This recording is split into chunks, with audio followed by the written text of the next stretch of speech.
Israel ও ফিলিস্তিন নিয়ে দ্বিরাষ্ট্র সমাধান আবারও সাড়া ফেলেছে বিশ্ব রাজনীতিতে। দীর্ঘদিনের সংঘাত, হাজারো শরণার্থী এবং জেরুজালেম বিতর্ক সবকিছুকে পেছনে ফেলে দ্বিরাষ্ট্রনীতি বাস্তবায়নের চেষ্টায় ইউরোপ। ইসরায়েল ও ফিলিস্তিন সংঘাত বিশ্বের যে কোনো যুদ্ধের মধ্যে দীর্ঘতম।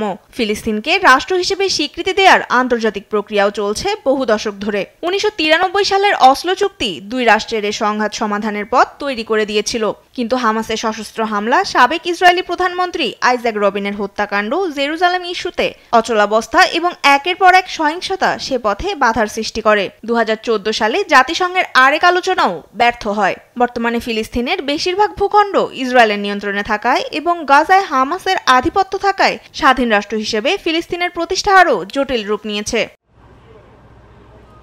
যুক্তরাষ্ট্র সবসময় দুই দেশের সমাধানে দ্বিরাষ্ট্রনীতির কথা বললেও এ নীতি বাস্তবায়নে তেমন কোনো পদক্ষেপ নিতে দেখা যায়নি। 1945 সালের পর জাতিসংঘের 140টিরও বেশি সদস্য রাষ্ট্র ফিলিস্তিনকে রাষ্ট্র হিসেবে স্বীকৃতি দিলেও দেয়নি যুক্তরাষ্ট্র। দ্বিরাষ্ট্র সমাধানের মূল বিষয়বস্তু হল 1967 সালের আরব ইসরায়েল যুদ্ধে ইসরায়েল যে ভূখণ্ড দখল করেছে সেখানে ফিলিস্তিন রাষ্ট্র গড়ে তুলতে হবে, যা ইসরায়েলের পাশাপাশি অবস্থান করবে। কিন্তু ইসরায়েলের প্রতি যুক্তরাষ্ট্রের পক্ষপাতমূলক অবস্থান মধ্যপ্রাচ্যের শান্তি প্রতিষ্ঠার পথে বাধা হয়ে দাঁড়িয়েছে।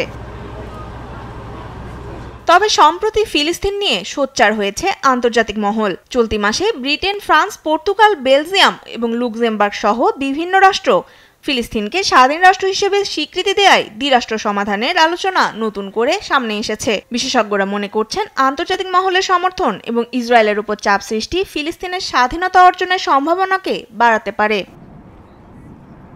তনিমা ইসলাম, নিউজ ডেস্ক, দেশ টিভি।